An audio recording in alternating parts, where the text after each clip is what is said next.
பொதுவாக ஒரு மென்பொருளை கணினியிலே பயன்படுத்தக்கூடியவர்கள் அதை திறப்பதற்கும் மூடுவதற்கும் கடவுச்சொல் என்பதை பயன்படுத்துவார்கள். ஆங்கிலத்திலே இதை பாஸ்வேர்டு என்று சொல்லுவார்கள்.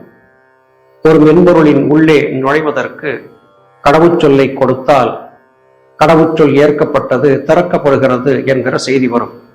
பாஸ்வேர்டு அக்செப்டட், அன்லாகிங் சக்சஸ்ஃபுல்லி என்று வரும்.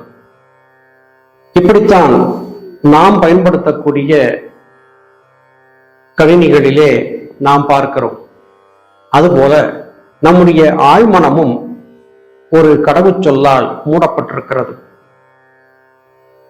அந்த கடவுச்சொல்லை பயன்படுத்தி ஆழ்மன கதவை திறப்பதற்கான சாவியாக நாம் பயன்படுத்த வேண்டும்.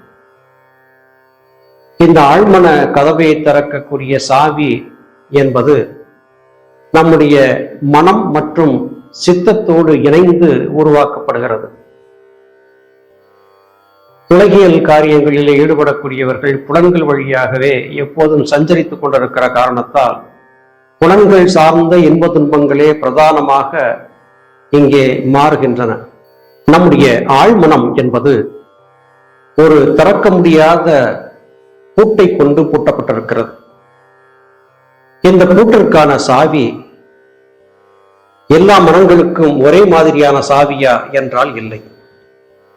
ஒவ்வொரு தனித்தனி மனிதனுக்கும் தனித்தனி சாவி இருக்கிறது. ஆனா இந்த சாவி மற்றும் இந்த பூட்டின் தத்துவம் என்னவோ ஒரே விதமாகவே இருக்கிறது. அன்பு, நிபந்தனையற்ற அன்பு. இந்த நிபந்தனையற்ற அன்புதான் ஆழ்மன கதவை திறக்கக்கூடிய ஒரு சுருக்கமான சாவி என்று புரிந்து கொள்ளலாம். இந்த சாவியை கொண்டு தாளை திறப்பதற்கும் நேரம் இருக்கிறது. எந்த நேரத்திலே இந்த ஆழ்மன கதவை திறக்க வேண்டும் என்பதற்கு கணக்கு இருக்கிறது.